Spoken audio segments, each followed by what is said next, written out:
Bonjour et bienvenue au webinaire du Club des jeunes business leaders intitulé «L'industrie à l'heure du Covid-19, comment le secteur culturel se réinvente-t-il?» Donc on est ce soir en présence d'Edilia Gens, qui est directrice de Fedora. Bonsoir Edilia. Bonsoir. Alors je me présente rapidement, je pense que la plupart d'entre vous me connaissent, mais je m'appelle Mariam Saad et je travaille au service membres et événements à la Chambre franco-allemande de commerce et d'industrie. Et je suis également en charge du Club des jeunes business leaders. Ce soir, à nos côtés, il y a aussi Silke Kunstreich qui travaille dans le même service et qui est aussi qui va nous apporter un support technique pendant ce webinaire. Donc, je tenais au nom Bonsoir. de la Chambre, bonsoir Silke et bonsoir Emilia. Et du coup, je tenais au nom de la Chambre et à Fedora, de vous remercier d'être présents ce soir.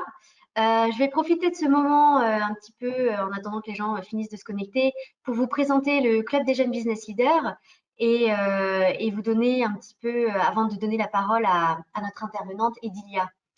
Alors, pour introduire le club, je dois vous présenter en quelques mots ce qu'est la Chambre franco-allemande de commerce et d'industrie. Elle existe depuis 1955 et c'est le premier réseau franco-allemand au monde avec 850 membres. Elle propose divers services comme le juridique, environnement, développement commercial, formation, foires et salons. Et elle est la représentante officielle des sociétés allemandes en France. Et au même moment, en parallèle, les Wirtschaftsjunioren Deutschland, qui sont un cercle de jeunes professionnels, ont en fait été créés en Allemagne au sein des chambres de commerce et d'industrie régionales, ce qu'on appelle les IHK. Et des clubs similaires ont vu le jour ensuite dans les chambres de commerce allemandes présentes à l'étranger, c'est ce qu'on appelle les AHK. Donc aujourd'hui, les Wirtschaftsjunioren Deutschland comptent 10 000 membres partout dans le monde. Et c'est ainsi qu'en 2014, en fait, pour les 60 ans des Wirtschaftsjunioren Deutschland, le club des jeunes business leaders en France, ou Wirtschaftsjunioren Frankreich, a été créé sous l'égide de la Chambre. Donc ce club, il s'adresse à de jeunes entrepreneurs, des managers, des cadres, des dirigeants actifs qui ont entre 23 et 40 ans et qui sont présents sur le marché franco-allemand ou qui y portent un vif intérêt. Et donc, le but de ce club, c'est d'animer la communauté franco-allemande des jeunes professionnels via des événements de networking réguliers. Il faut savoir que les jeunes business leaders sont aussi invités aux événements de la Chambre quand des politiques interviennent. C'était par exemple le cas le 7 février dernier pour le prix franco-allemand de l'économie qui a eu lieu en présence du ministre des Finances et de l'économie français, Bruno Le Maire. Il faut savoir aussi qu'en devenant membre du club des jeunes business leaders, vous pouvez profiter des avantages du réseau des Wirtschaftsjunioren Deutschland et de rencontrer ces membres-là et assister d'ailleurs à leur événement lors d'un déplacement professionnel par exemple. Donc si on regarde la carte suivante, Zilke, est-ce que tu peux changer de... Merci.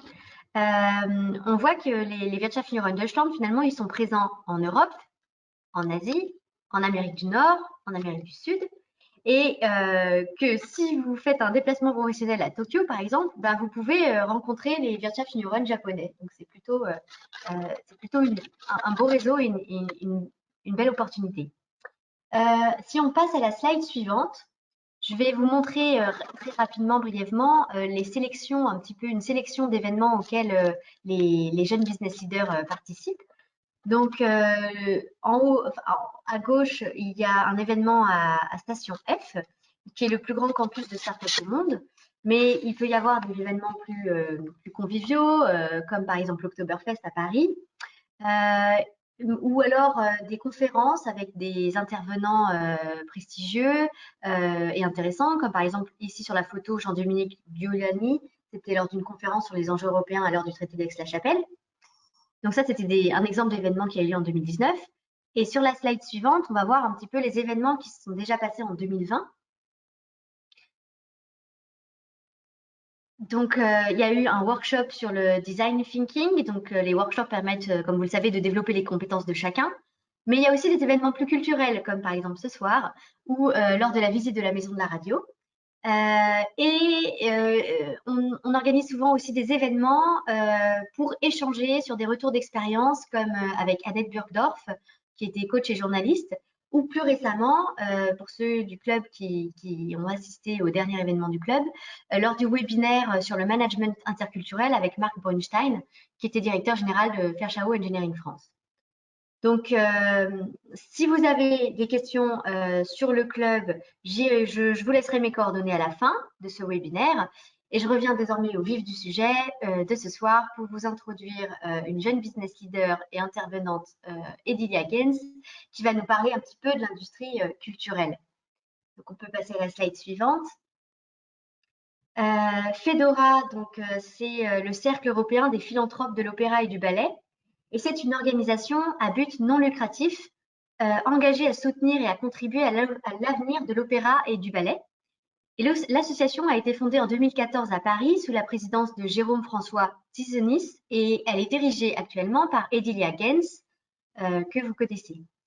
Elle va nous parler du coup de l'industrie culturelle en cette période de Covid-19. Et aujourd'hui, face aux défis sans précédent de la pandémie, la communauté philanthropique se mobilise pour transmettre un message d'espoir et de solidarité à son réseau de 95 maisons d'opéra, de festivals et de compagnies de danse. Et avant de laisser la parole à Edilia, on a une petite question à vous, les participants. On aimerait savoir, pendant le confinement, si vous avez bénéficié de l'expérience digitale du spectacle vivant et si oui, à quelle fréquence. Donc là, normalement, il y a une petite fenêtre qui s'ouvre avec la question que je viens de vous poser et vous pouvez sélectionner une réponse, oui régulièrement, oui une fois ou non. Je vous laisse voter.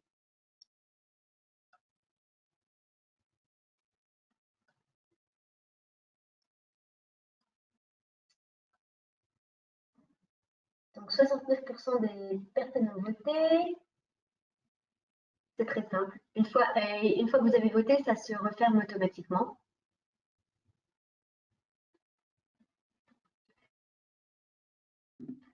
Donc là, à 85% des personnes ont voté.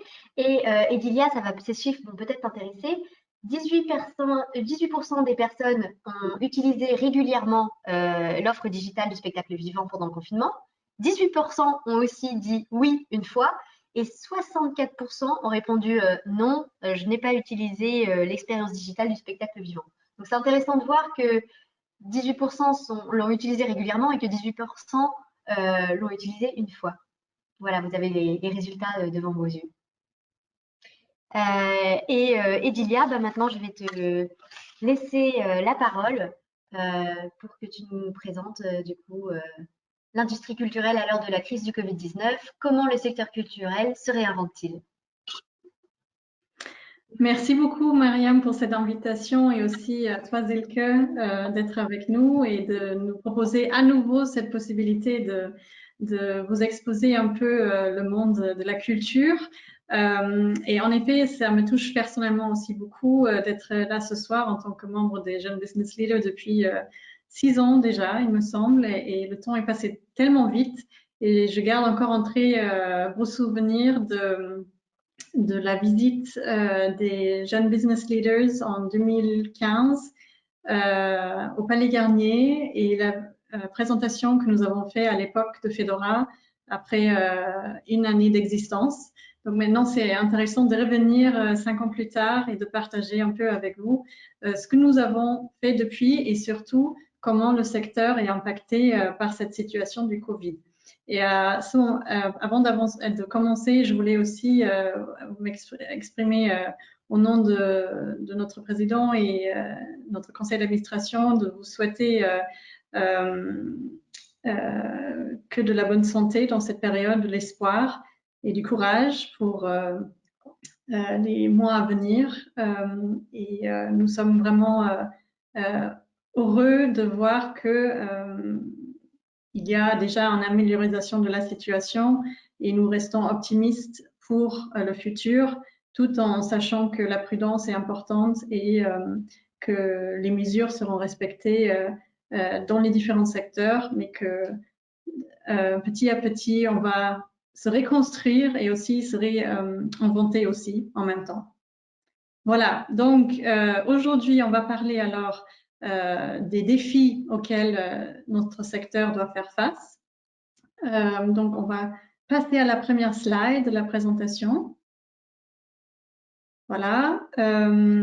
Donc, comme vous avez pu constater aussi, peut-être aussi dans tout ce qui se passe dans les journaux et dans les news qui sortent tous les jours, le secteur du spectacle vivant et de la culture en général est un des plus touchés par les conséquences du Covid, étant donné que toutes ces institutions vont devoir rester fermées encore pour un moment, pendant que les autres industries peuvent, au fur et à mesure, réouvrir, heureusement. Et cela pose aussi des nouveaux défis pour ce secteur face à cette situation. Donc, ce que je voulais partager avec vous un peu, parce qu'on a vu déjà dans le sondage qui était fait que certains d'entre vous ont déjà pu bénéficier de certaines activités culturelles en ligne, mais quand même la plupart, si j'ai bien vu, n'a pas encore découvert tout cet univers d'inspiration, de créativité en ligne.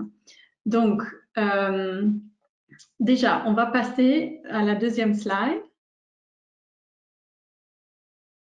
Voilà, donc une petite récapitulation de ce que je viens de dire. Les institutions à l'heure actuelle sont fermées. Il y a beaucoup de spectacles qui sont annulés et il y a une grande charge administrative qui est en train de se faire pour gérer les remboursements des places. Il y a beaucoup de maisons et des festivals qui essayent aussi de convertir ces achats de places avec l'accord de l'acheteur dans un don qui est déductible, qui permet aussi de quand même garder certains fonds pour la saison en cours. En même temps aussi, il y a des festivals qui sont par exemple organisés seulement pendant une certaine période de l'année, qui sont aussi annulés malheureusement, comme par exemple le festival d'Aix-en-Provence, le festival de Verbier, le festival de Pentecôte à Salzbourg. Donc c'est vraiment une situation très délicate et très sensible et triste pour toutes les personnes qui sont touchées par ces annulations, notamment les artistes, les freelances qui voient leur contrat annulé. Et toutes les institutions culturelles sont en train de voir aussi comment trouver des solutions pour les artistes. Ce qui est aussi en plus, ce qui est un autre défi qui se rajoute, c'est que dans certaines situations, les équipes sont réduites, donc du coup, toute la charge de travail est gérée par des équipes avec moins d'effectifs. Donc aussi, la gestion de cette crise pèse sur certaines épaules et ça va être encore plus dur à surmonter cette difficulté dans certaines institutions. Et face à cette situation avec le Covid, bien sûr, on est bien conscient qu'il y a des grandes urgences actuelles, notamment venant du secteur de la santé, pour sauver des vies face au corona, le besoin aussi de masques et de solutions sanitaires pour pouvoir survivre cette situation catastrophique. Donc, on voit aussi qu'il y a une grande demande de dons nécessaires dans ces secteurs-là aussi.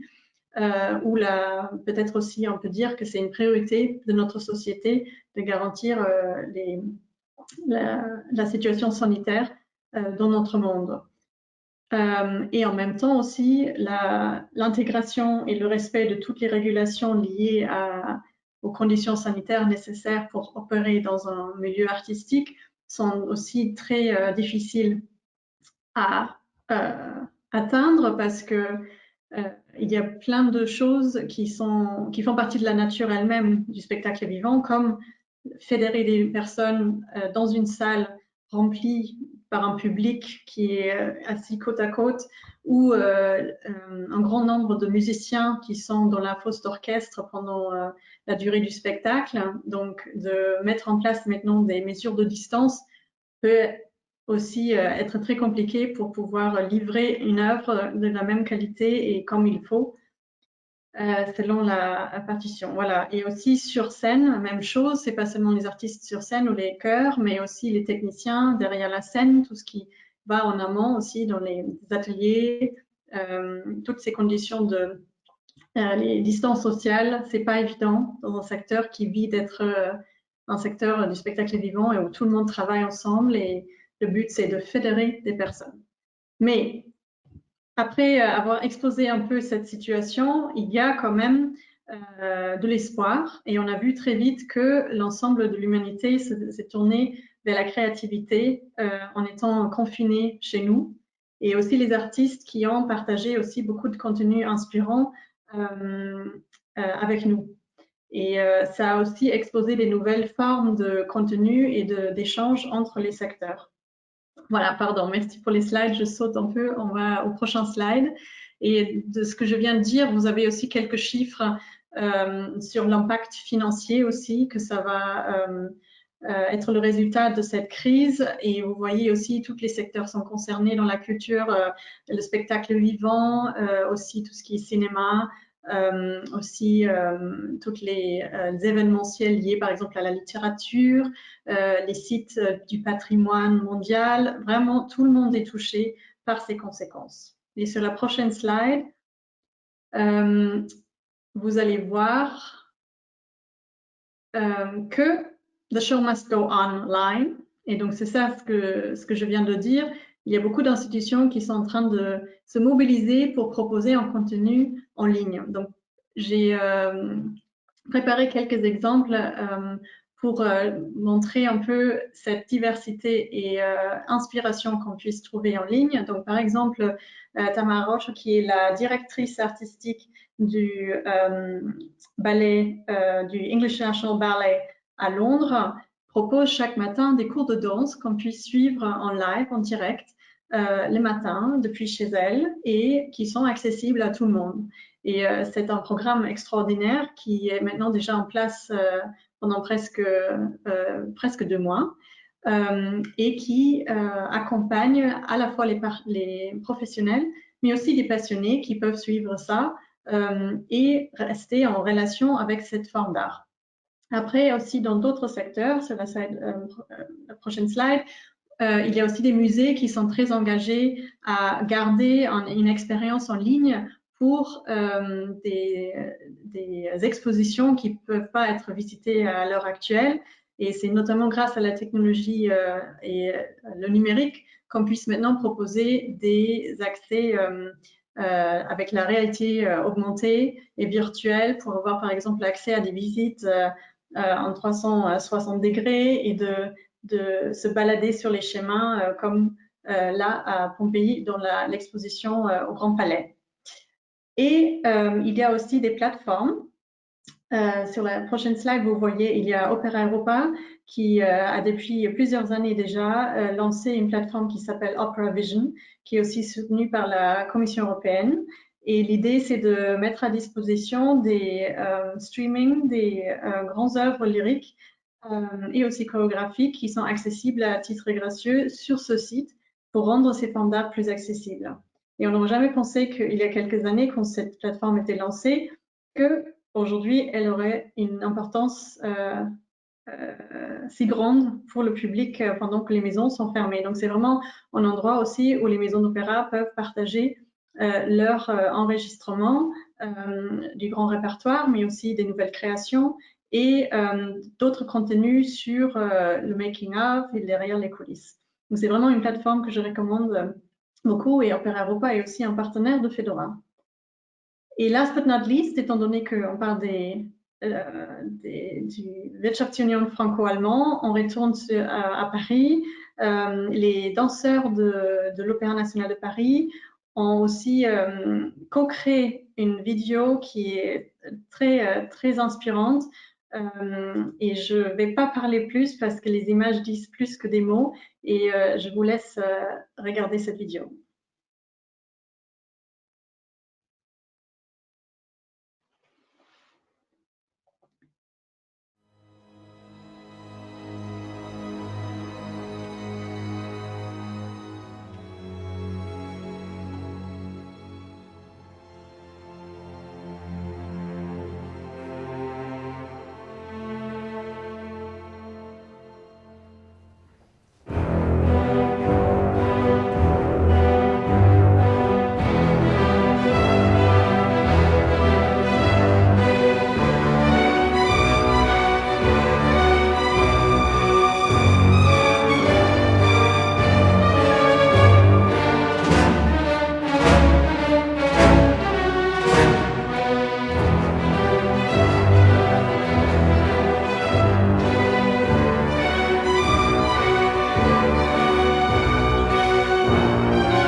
J'espère que vous avez tous profité de cette vidéo. J'espère que ça va fonctionner et surtout aussi avec le son.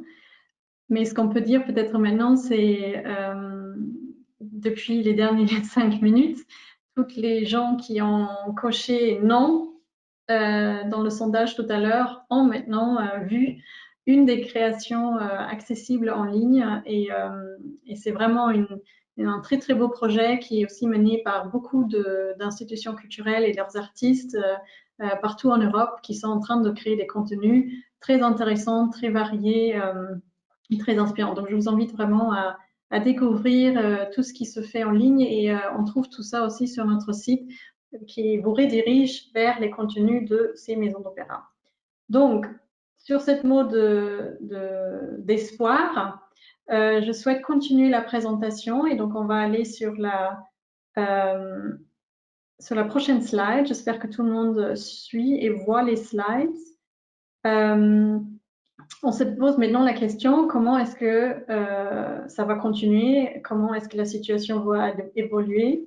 Bien sûr, on ne peut pas prédire le futur à l'heure actuelle, étant donné qu'il y a tellement de facteurs imprévisibles et il faut s'adapter jour par jour à une nouvelle réalité. Mais en fait, le Advisory Boards for the Arts a effectué un sondage sur les dernières semaines en posant les questions à tous ces dirigeants d'institutions culturelles dans le monde entier pour avoir une idée de comment ils voient les choses et comment ils se préparent pour la suite.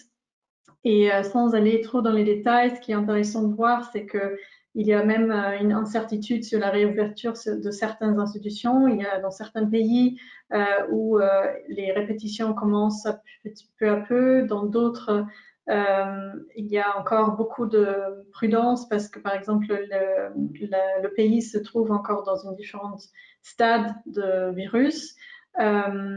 Mais bien sûr, tout le monde veut à un moment donné réouvrir. Il faut juste se rendre compte que ouvrir, ça veut dire qu'en amont, il faut aussi prévoir du temps pour les répétitions et les préparations de ces œuvres. Et ça nécessite notamment toutes ces mesures de précaution et de respect des restrictions sanitaires. Donc, pour continuer, on arrive sur la prochaine slide pour faire un pas en arrière un peu pour se demander d'où on vient en fait. Voilà, donc en fait, à l'origine, comme vous le savez tous, l'opéra, la danse font partie de notre héritage culturel, notamment européen, où ils ont eu leurs origines. Il y a certaines centenies. Et l'idée maintenant, c'est de se réidentifier en tant que culture pour la société d'aujourd'hui et d'être aussi un reflet de nos temps actuels, des sujets qui sont importants pour nous aujourd'hui et de voir aussi comment les artistes peuvent inspirer aussi la prochaine génération qui va venir. Donc, pour continuer sur la prochaine slide, on a préparé quelques chiffres pour vous donner une idée du secteur. Donc, normalement, quand il n'y a pas de Covid, il y a plus de 20 000 spectacles par an, toute l'année. Il y a plus de 650 000 fauteuils remplis dans les salles. Et il y a plus de il y a plus de 800 maisons d'opéra dans le monde entier. Et ce qui est un facteur très important aussi dans le contexte économique, c'est que les maisons d'opéra sont aussi des employeurs. Ça veut dire qu'il y a en moyenne plus que 900 personnes qui travaillent dans ces institutions, dans le domaine artistique, technique, aussi dans l'administration. Donc, c'est aussi un grand secteur qui crée de la valeur pour notre économie. Et un point important aussi, c'est que la moitié de cette grand chiffre de maisons d'opéra est aussi en Europe, d'où l'importance de cette industrie pour nous. Et donc, sur cette slide, ce qui est intéressant à retenir ici, c'est que, comme vous le savez bien, il y a le grand répertoire des magnifiques œuvres, mais ce qui est assez étonnant en tant que spectacle, dans le secteur du spectacle vivant, que 3/4 de ces œuvres qui sont données sur les scènes internationales sont seulement écrits par 10 compositeurs. Donc, ce sont les grands compositeurs que tout le monde connaît, et ce qui est un grand dommage à leur travail qui est extraordinaire. Mais ça pose aussi la question sur le futur. Et est-ce que les compositeurs de nos jours vont aussi pouvoir contribuer en tant qu'artistes à l'histoire de avec leurs œuvres pour aussi diversifier encore plus le répertoire qui est joué sur scène. Aussi, ce qui est intéressant à voir, c'est que les spectateurs vont à peu près 2% de la population européenne va jusqu'à 5 fois par an voir un spectacle, ce qui est intéressant. Et à peu près 18% va au moins une fois par an. Et l'âge moyenne, c'est à peu près à 54 ans. Donc, on passe à la prochaine slide. Ce qui est très intéressant aussi, c'est le modèle économique des maisons d'opéra, étant donné qu'on est parmi les membres de Wirtschaftsunion, on se pose toujours la question comment est-ce que ce système est financé, comment est-ce que les maisons d'opéra tournent par année. Et historiquement, il y a un modèle qui était, comme vous le savez bien, et en Allemagne et d'autant plus qu'en France, le modèle qui est historiquement financé par l'État. Donc, c'est les subventions de l'État qui permettent les maisons d'opéra d'opérer pendant l'année avec certaines ressources propres comme la billetterie ou d'autres sources de revenus. Par contre, ce modèle économique a beaucoup évolué ces dernières années et on se trouve maintenant avec un modèle plutôt intermédiaire, c'est-à-dire avec des ressources propres beaucoup plus importantes, l'État qui diminue malheureusement leur contribution, mais qui incite aussi les institutions de réfléchir à des nouveaux moyens pour, par exemple, lever des fonds, créer des partenariats afin d'établir leur budget. Et ça veut dire aussi que la valeur ajoutée de la billetterie et du mécénat devient de plus en plus importante. Et dans cette graphique, on constate aussi à quel point la billetterie joue aussi dans le budget. Donc, sachant maintenant, comme j'ai dit au début de notre présentation, tous les théâtres et maisons d'opéra ils sont fermés à l'heure actuelle, vous vous rendez compte de la perte des revenus et ce que ça peut représenter pour certaines maisons d'opéra avec ces graphismes-là. Voilà. Donc, on passe à la prochaine slide. Ça, c'était pour introduire les chiffres. Donc, en dehors de coronavirus, il y a notamment, comme j'ai dit, la recherche de nouvelles façons de financer les maisons d'opéra, leur travail artistique, leurs projets éducatifs, etc.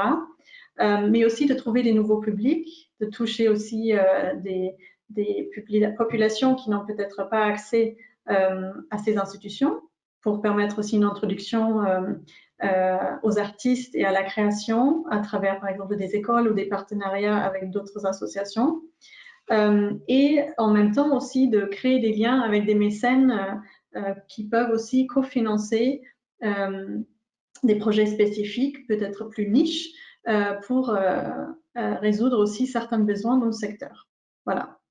Et dans tout ce contexte aussi, l'émergence d'artistes émergents et des carrières du talent joue un rôle très important et qui nécessite aussi un soutien supplémentaire du secteur privé. Et alors, on arrive à la prochaine slide.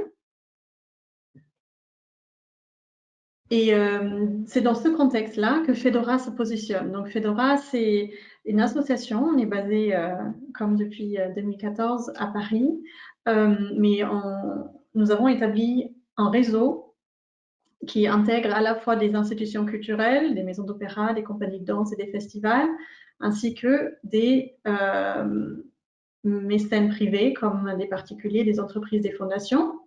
On s'adresse également à un grand public et aux artistes qui créent des œuvres. Donc c'est vraiment un écosystème, une plateforme qui unifie, qui fédère tous ces différents publics.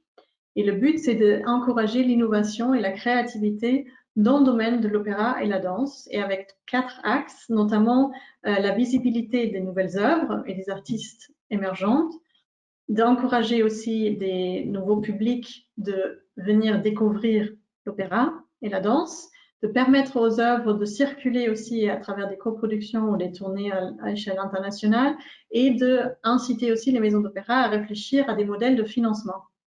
Et pour résumer tout ce que je viens de dire dans une petite vidéo, on va vous lancer une petite vidéo, vous montrer ça tout de suite.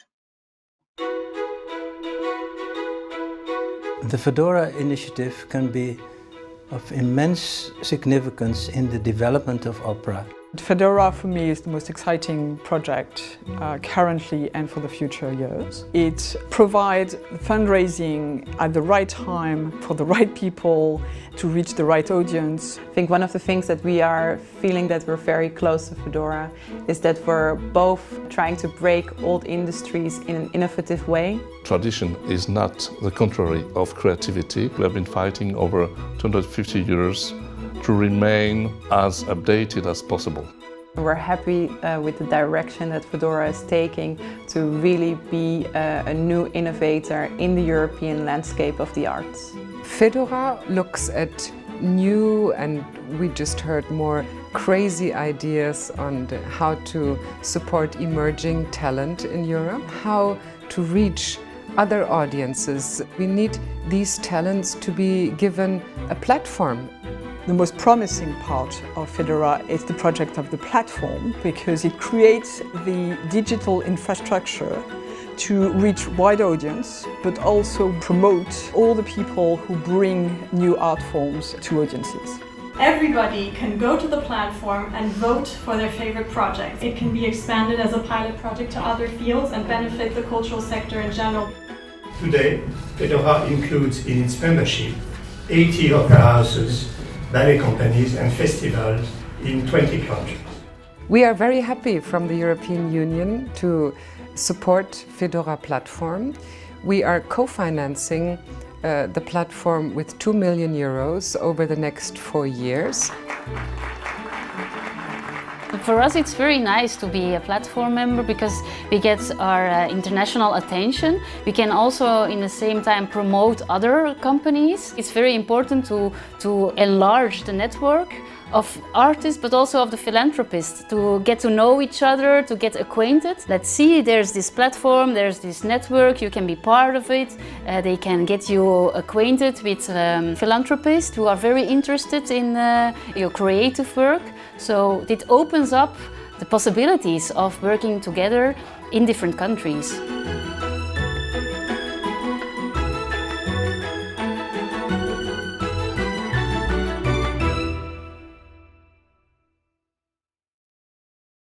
Voilà, donc ça vous a donné une petite impression de notre activité. Donc on passe à la prochaine slide. Le but, c'est vraiment de créer des nouveaux modèles économiques et aussi de trouver des nouveaux publics pour l'opéra et la danse. Et sur la prochaine slide, vous faites la connaissance aussi de notre président qui a eu cette idée de lancer un concours dédié à l'innovation et la création. Et c'est vraiment le cœur de notre travail, c'est d'identifier des projets novateurs, ce que nous faisons grâce à nos experts partenaires comme Opera Europa, Resio et la IMZ, qui ont une expertise dans leur domaine respectif pour repérer les talents de demain et les idées novateurs qui vont pousser en avant cette forme d'art sur scène et au-delà de la scène. Et sur la prochaine slide, vous allez découvrir notre réseau. Donc, depuis ces derniers 6 ans. Nous sommes très heureux de travailler maintenant déjà avec 95 institutions culturelles dans 25 pays. Ce sont tous des institutions culturelles dédiées à cette vision de renouveau sur scène et avec les publics et avec les modèles économiques. Et on s'adresse à la fois aux grandes maisons d'opéra nationales, mais aussi à des festivals ou à des institutions de production indépendants. Et c'est vraiment cet écosystème assez varié et divers qui crée la valeur de cet échange entre ces institutions. Ensuite, vous allez découvrir notre concours. Donc, nous avons commencé à l'époque, en 2014, avec 2 grands prix pour l'opéra et pour la danse, qui étaient complétés les dernières 2 années avec le prix pour l'éducation, pour tout ce qui est projet artistique qui encourage le dialogue interculturel et l'intégration sociale, et la dimension numérique, tout ce qui est innovation digitale qui permet de réfléchir à la création sur scène grâce à la technologie et de aussi utiliser le numérique pour toucher les nouveaux publics et de passer une introduction à quelqu'un nouveau pour découvrir ces formes d'art. Et ce qui rend ce concours si unique dans le monde, c'est que c'est un concours qui soutient les projets en cours de création. Donc, c'est pas pour décerner quelque chose à un projet qui a déjà prouvé son succès sur scène ou dans sa réalisation, mais c'est de vraiment encourager les projets au moment où ils sont encore en train d'être produits ou créés par les artistes et les porteurs de projets.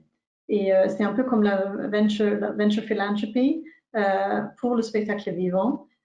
Et c'est aussi un pari parce qu'on prend aussi un risque, mais mesuré, pour soutenir ces projets. Et c'est vraiment grâce au soutien de nos mécènes que c'est possible avec Generali, Van Cleef & Arpels, une fondation privée en Allemagne pour le prix éducatif, et depuis cette année avec Kearney qui soutient notre nouveau prix. Et étant donné que c'est une première pour nous cette année avec Kearney, on va lancer une petite vidéo pour vous présenter le prix numérique.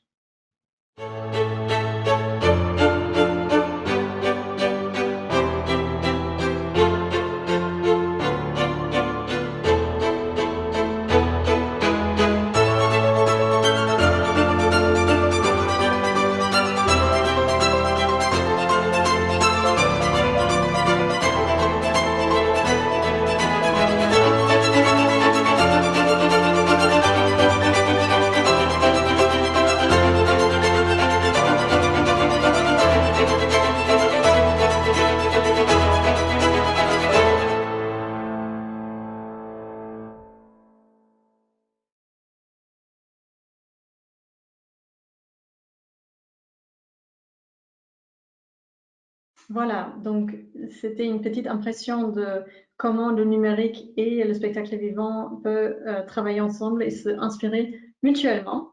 Donc nous avons très hâte de voir ce qui va se faire dans ce domaine parce que vous pouvez déjà découvrir sur notre site les projets présélectionnés et nominés. Et je vous incite vraiment à les découvrir parce que ça touche des sujets d'actualité comme l'intelligence artificielle et où sont les limites, quelles sont les opportunités, mais aussi d'éventuels risques pour l'humanité. Il y a aussi des sujets comme le développement durable, tout ce qui est aussi les enjeux de notre planète aujourd'hui. Il y a aussi le sujet des droits de femmes. Il y a aussi tout le sujet de réinventer la vie dans les villes et comment ça a évolué aussi avec la numérisation et comment ça change aussi nos rapports humains. Donc vraiment une vitrine qui montre ce qui se passe aujourd'hui et interprété par des artistes d'aujourd'hui pour un public de demain. Donc c'est vraiment cette vision que nous avons de nous diriger vers le futur. Sur la prochaine slide, vous allez découvrir vite fait aussi le cycle de ce concours. Donc, il y a notamment des maisons d'opéra qui postulent. Dans une deuxième étape, il y a une sélection qui est faite par le jury et en même temps, il y a aussi le vote public qui peut aussi contribuer à faire avancer des projets dans le concours. Et avant la remise de prix, il y a aussi une phase de levée des fonds qui permet aux projets qui sont nominés de lever des fonds à échelle européenne qui bénéficient de la réalisation de leur projet. Et tout se finit l'été avec une remise de prix pour honorer les lauréats. Voilà. Mais bien sûr, ce cycle est un peu, sera un peu modifié face au Covid. Et si ça vous intéresse, je peux vous donner plus d'informations là-dessus. Donc, on passe à la prochaine slide. Donc, comme vous avez pu voir sur les slides précédentes, il y a vraiment une grande variation de thèmes et de sujets qui sont présentés sur notre plateforme et qui sont soutenus par nos prix. Et nous avons vraiment cette vocation de créer une plateforme autour de l'innovation, le numérique, l'éducation et tout ce qui est renforcement des capacités et des capacités dans le secteur, pour par exemple les nouvelles méthodes de levée des fonds, des méthodes de nouvelle production, etc. Et donc, nous avons créé des cercles de mécènes qui s'intéressent à ces sujets spécifiques et qui peuvent se rencontrer et échanger sur ces sujets-là. On travaille notamment avec des entreprises dans le numérique qui sont spécialisées dans la transformation digitale, qui voient aussi l'intérêt d'échanger ce savoir-faire avec le spectacle vivant.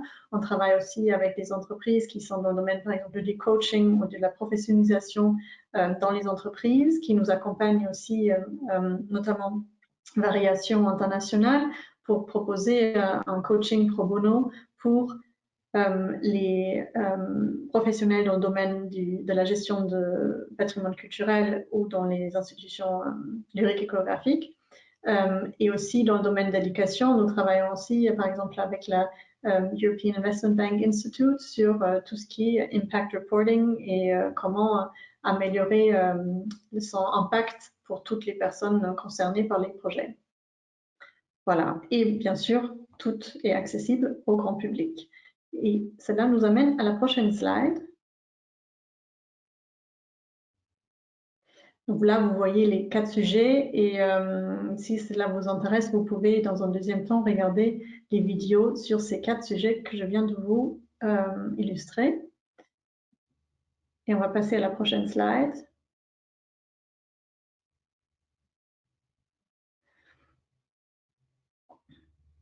Et juste pour info, je viens d'être informée que certains d'entre vous ont eu du mal à visualiser les vidéos.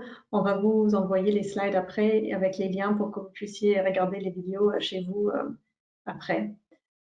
Et donc, pour arriver à la conclusion de cette activité, l'impact que Fedora a pu avoir ces dernières années avec tous nos partenaires, c'était d'investir à la fois des fonds assez importants, plus de 1 million d'euros dans les nouvelles productions, qui ensuite ont permis aussi la réalisation de nouvelles œuvres, qui ont donné beaucoup de spectacles au niveau européen et international, et qui ont aussi accueilli des grands publics, plus de 500 000 personnes qui ont assisté à ces événements.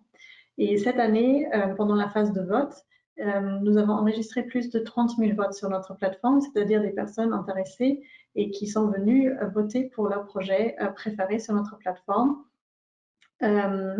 Aussi de tout le monde entier, et c'est ça qui est aussi l'intérêt, c'est d'attirer l'attention de nouveaux publics qui peuvent tout d'un coup découvrir le projet de leur choix sur notre plateforme, qui n'est pas forcément du même pays de la personne qui vote. Voilà. Et ensuite, on passe à la prochaine slide. Qu'est-ce que Fedora fait pendant cette période, ce temps de Covid? Avec notre équipe, nous avons fait une période d'adaptation assez vite et nous avons vu aussi l'enjeu pour le secteur. Donc nous, on a aussi essayé de proposer des nouvelles initiatives qui sont plus adaptées à cette nouvelle réalité. Donc on a tout de suite mis en place la retransmission des informations partagées par toutes les maisons d'opéra sur notre site pour rediriger les publics vers les sites de nos membres pour notamment pouvoir découvrir des œuvres en streaming ou des workshops, etc., pour avoir un peu une référence pour savoir où trouver quoi sur Internet. Et ensuite, nous avons aussi, en collaboration avec Creative Europe, la Commission européenne, trouvé un moyen pour rediriger des fonds vers les maisons d'opéra pour leurs activités en ligne, qui étaient, c'était des fonds normalement prévus pour l'événementiel, mais face à cette situation, la Commission a accepté de rediriger vers ces fonds vers les maisons d'opéra pour leurs activités digitales. Donc, nous sommes très contents de pouvoir aussi aider à aussi adapter tout le travail administratif au bénéfice des besoins les plus urgents des maisons d'opéra. Nous avons constaté aussi qu'il y a beaucoup de structures qui ont lancé des emergency funds pour avoir des fonds de sauvetage en fait en cette période difficile. Donc nous allons aussi fédérer toutes ces informations sur ces différents fonds qui existent pour aussi inciter les visiteurs de notre site de pouvoir faire du bien aux institutions et comment le faire. Et last but not least, on va arriver sur la dernière slide, c'est en fait le point numéro 4. Nous sommes très heureux de collaborer avec le Transnational Giving Europe, qui est un réseau de fondations privées à échelle européenne, qui permet les dons transfrontaliers, parce que c'est vraiment un grand sujet qui n'est toujours pas résolu par l'Union européenne, c'est-à-dire une réglementation unifiée pour tous les pays en Europe qui codifie que le statut d'un don soit reconnu dans tous les pays si quelqu'un fait un don à une association ou à une organisation à but non lucratif en Europe. Aujourd'hui, c'est seulement possible de faire ça dans son pays, mais grâce au Transnational Giving, les dons peuvent aussi passer les frontières. Et pendant cette dernière année, nous avons créé une Steering Committee Group, aussi avec Common Goal, qui est une association allemande basée à Berlin, qui travaille sur le football et comment le football peut faire du bien aussi sur des projets sociaux partout dans le monde. Et on a collaboré avec eux, avec la Fondation Robaudouin et la Swiss Philanthropy Foundation pour créer une version digitale de ce Transnational Giving, tout en intégrant les partenaires et fondations nationales. Et c'est avec iRaiser que cette solution sera lancée le mois prochain. Et c'est cofinancé aussi par Creative Europe. Et ce qui va se passer, c'est qu'à partir du 29 juin, quand nous annonçons les campagnes de levée des fonds de nos nominés sur le site, tout le monde peut y accéder et faire un don au bénéfice des projets de son choix, même si le projet est à l'étranger. Et on reçoit son reçu fiscal ensuite en fonction de la réglementation en place dans son pays. Mais toute cette procédure de don est numérisée et donc facilite le processus de philanthropie à échelle européenne. Donc on est très contente de pouvoir délivrer cette solution et la tester parce que le but c'est que cette solution ne sera pas seulement faite pour le secteur de l'opéra à la danse, mais qu'il sera aussi mis à disposition à tout le secteur à but non lucratif pour que demain, la générosité ne connaîtra pas les frontières. Voilà. Donc ça, c'est de notre côté les sujets sur lesquels on travaille.